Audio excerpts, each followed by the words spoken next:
بسم اللہ والصلاۃ والسلام علی رسول اللہ۔ فتح مکہ کے حالات و واقعات کا سلسلہ جاری ہے، بیان چل رہا ہے۔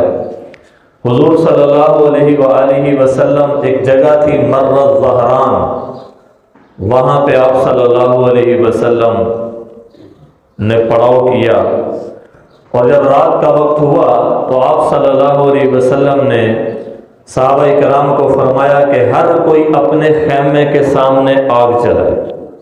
اور یہ عرب کا دستور تھا کہ جب وہ نکلتے تھے قافلے کی شکل میں تو رات کو آگ جلاتے تھے تاکہ دشمن جب دیکھے تو وہ مرعوب ہو جائے، دشمن پہ روک ڈالنے کے لیے۔ اب ظاہر 10,000 فوج کا یہ لشکر تھا، تو پھر آگ جلائی گئی اور بہت زیادہ آگ جلائی گئی۔ تو جناب ابو سفیان اور بدیل بن ورقہ اور حکیم بن حزام، یہ 3 لوگ مکہ سے نکلے کہ ہم خبر لیں کہ کہیں ان کا قافلہ، ان کا لشکر ہمارے پاس قریب تو نہیں پہنچ چکا۔ تو یہ 3 لوگ نکلے تحقیق کرنے کے لیے، تو آگ دیکھی دور سے۔ تو ابو سفیان نے پوچھا کہ یہ آگ کیسی ہے؟ تو ان میں سے ایک نے کہا کہ یہ قبیلہ بنو خزاعہ ہے۔ تو وہ کہنے لگا کہ نہیں، وہ تو اتنا بڑا قبیلہ نہیں ہے، اس میں ضرور یہ حضور کا لشکر ہوگا۔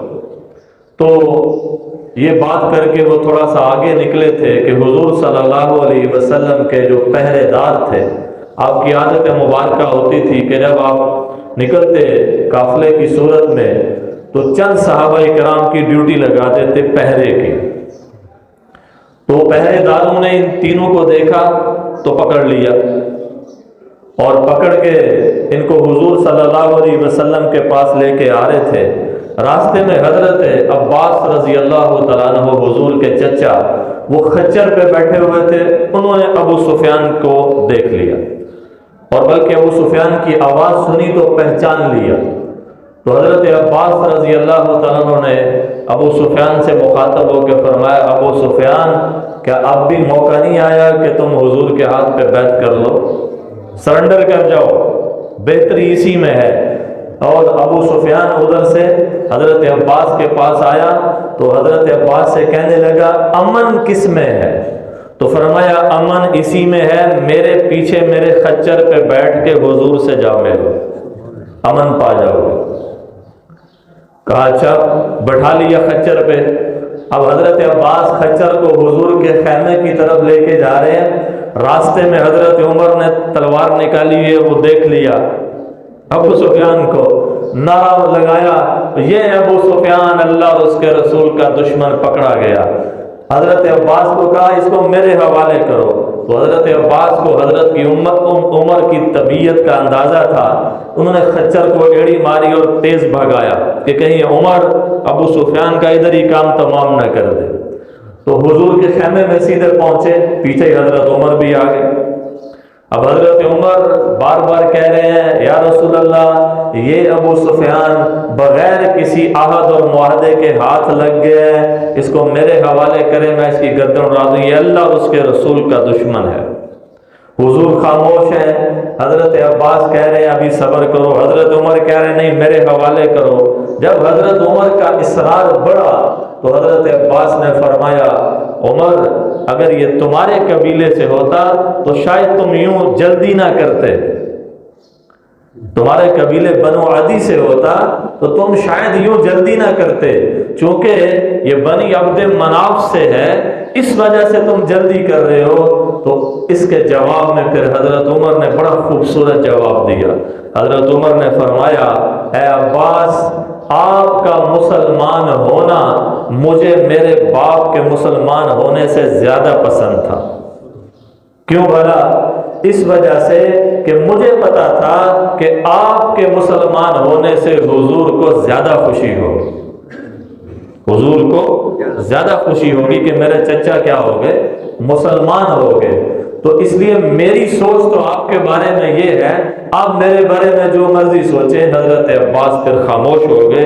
پھر اس کے بعد حضور صلی اللہ علیہ وسلم نے فرمایا، عباس، ابو سفیان کو لے جاؤ اپنے خیمے میں، صبح میرے پاس لے کے آنا۔ اب جب صبح ہوئی تو حضرت عباس ان کو لے کے حضور کے خیمے میں آئے تو حضور صلی اللہ علیہ وسلم نے فرمایا اے ابو سفیان کیا اب بھی وقت نہیں آیا کہ تم لا الہ الا اللہ کا اقرار کر لو، اللہ کے ایک ہونے کا اقرار کر لو، اللہ کے علاوہ کوئی مشکل کشا کوئی حاجت روا نہیں ہے، اس بات کا اقرار کر لو۔ تو ابو سفیان کہنے لگا کہ بالکل آپ نے صحیح کہا ہے، اگر اللہ کے علاوہ کوئی اور مشکل کشا ہوتا تو آج ہماری مدد کرتا، آج ہماری مدد کرتا نا، ہم ہماری جو حالت ہے اس کے اوپر اسے رحم آتا، اسے ترس آتا، وہ ہماری مدد کرتا۔ پھر حضور صلی اللہ علیہ وسلم نے دوسری بات کہی، ابو سفیان کیا اب بھی وقت نہیں آیا کہ تم مجھے اللہ کا رسول مان لو؟ تو ابو سفیان کہنے لگا آپ کے اچھا ہونے میں، آپ کے نیک ہونے میں، آپ کے با اخلاق اور با کردار ہونے میں مجھے کوئی شک نہیں ہے، ہاں شک ہے تو نبی ہونے میں یا نہ ہونے میں، اس میں مجھے شک ہے۔ تو پھر حضرت عباس نے ان کو سمجھایا تو ان کے سمجھانے کے اوپر پھر کیا ہوا، انہوں نے کلمہ شہادت پڑھا اور مسلمان ہو گئے۔ جب یہ مسلمان ہو گئے تو اب یہ حضرت ابو سفیان بن گئے رضی اللہ تعالی عنہ۔ تو اب حضرت عباس نے حضور کو فرمایا یا رسول اللہ ابو سفیان قریش کے سردار ہیں، تو ان کے لیے کوئی ایسی علامت کا اعلان کر دیں کہ جس پہ یہ کہیں کہ یار مجھے پروٹوکول ملا ہے۔ تو حضور صلی اللہ علیہ وسلم نے فرمایا کہ ٹھیک ہے، جا کے اعلان کر دو مکہ کے اندر کہ جو شخص ابو سفیان کے گھر میں داخل ہو جائے گا اسے امن ہے، اسے امن ہے۔ تو ابو سفیان بول کے کہنے لگے یا رسول اللہ آپ کیا کہہ رہے ہیں، میرا گھر تو بہت چھوٹا ہے، مکہ کی آبادی بہت زیادہ ہے، تو میرا گھر تو چھوٹا پڑ جائے گا۔ تو حضور نے پھر فرمایا کہ ٹھیک ہے، جو بیت اللہ یعنی حرم کے اندر پناہ لے لے ان کو بھی امن ہے۔ پھر کہنے لگے یا رسول اللہ حرم کم پڑ جائے گا، سارے لوگ حرم میں نہیں آئیں گے، عورتیں بچے بوڑھے جوان، جگہ کم پڑ جائے گی۔ پھر حضور نے تیسرا اعلان کیا، آپ نے فرمایا جاؤ اعلان کر دو کہ جو کافر بھی اپنے گھر میں بیٹھ کے اپنا دروازہ بند کر لے اسے امن ہے، اسے امن ہے۔ اس کے بعد پھر ابو سفیان حضور نے حضرت عباس سے کہا اب ہمارا لشکر مکہ کی طرف بڑھنے لگا ہے، تو ذرا ابو سفیان کو نا پہاڑ کے اوپر لے جا کے نا کھڑے ہو جا، اس کو دکھاؤ اسلام کی شان و شوکت، اس نے اسلام کی قسم پوسی بھی دیکھی ہے، آج اسلام کی اور مسلمانوں کی عزت بھی دکھاؤ۔ تو حضرت عباس نے ایک پہاڑی کے اوپر ان کو چڑھا دیا، اب نیچے سے لشکر گزر رہا ہے، مختلف قبیلوں کے لوگ اپنے اپنے جھنڈے پکڑے ہوئے ہیں اور گزر رہے ہیں۔ تو جب اتنا بڑا لشکر دیکھا حضرت ابو سفیان نے تو کہنے لگے حضرت عباس سے کہ بھائی تیرے بھتیجے کا ملک تو بہت بڑا ہو گیا، تیرے بھتیجے کا ملک بہت بڑا ہو گیا ہے۔ تو حضرت عباس نے فرمایا پھر وہی دنیا داری والی بات، یہ ملک نہیں ہے، یہ سلطنت نہیں ہے، یہ نبوت کا کمال ہے، یہ نبوت ہے، یہ کوئی دنیا والی بادشاہت نہیں ہے، کوئی سلطنت نہیں ہے، یہ میرے بھتیجے کی نبوت کا کمال ہے کہ تھوڑے سے عرصے میں اتنے لوگ مسلمان ہو گئے۔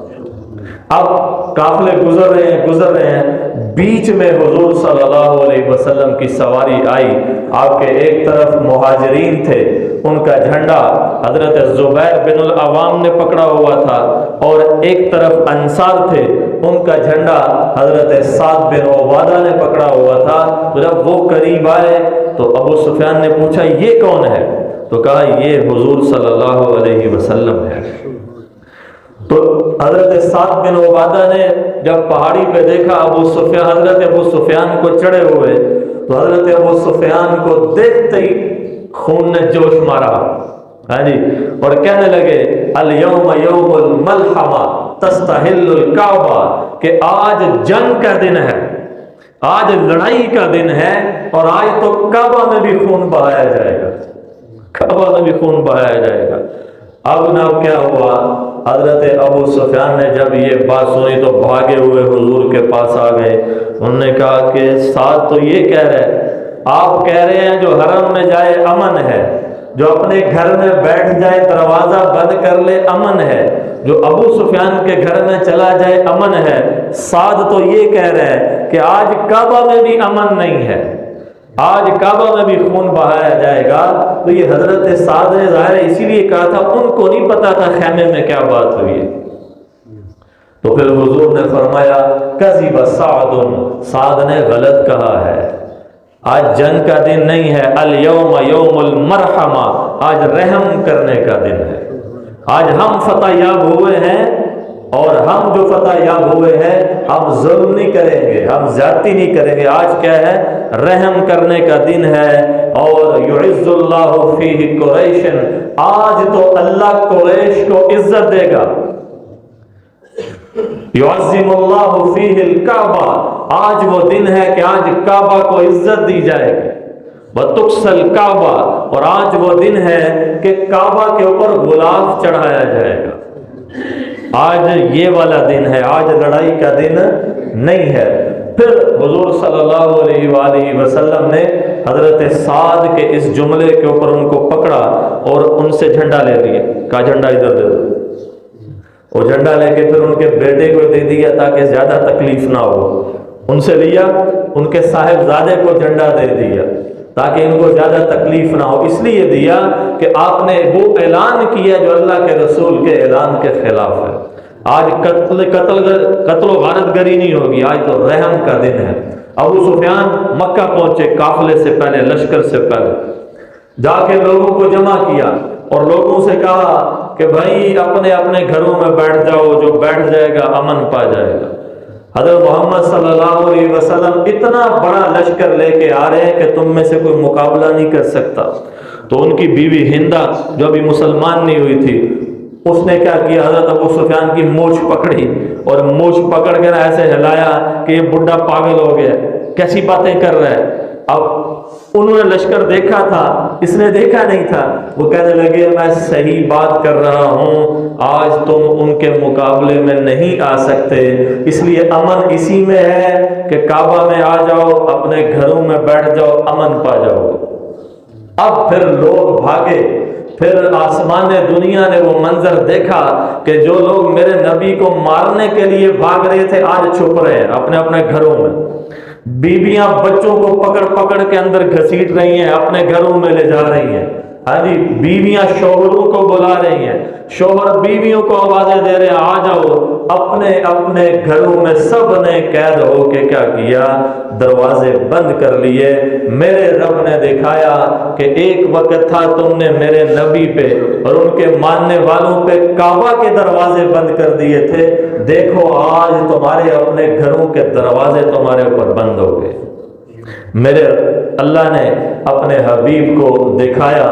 پھر اس کے بعد حضور صلی اللہ علیہ وسلم مکہ مکرمہ میں داخل ہوئے، اور کس شان سے داخل ہوئے، بیت اللہ میں کس شان سے آئے، یہ انشاءاللہ کل بیان کریں گے۔ اسلام میں ہی عزت ہے، اسلام پہ چلنے کے اندر ہی سکون ہے، اور اسلام کے اوپر عمل کرنے کے اندر ہی اللہ نے دل کا اور روح کا سکون رکھا ہے۔ ساری عزتیں اسلام کے اندر ہیں، اس لیے ہمیں چاہیے کہ ہم اسلام سے جڑے رہیں، اسلام کی خدمت کرتے رہیں۔ یہ دین انشاءاللہ ایک وقت آئے گا پوری دنیا میں غالب آئے گا۔ خوش نصیب ہوں گے وہ لوگ جن کا حصہ اس کے پھیلنے میں پڑ جائے گا۔ اللہ تعالی ہمیں بھی ان خوش نصیب لوگوں میں شامل فرمائے۔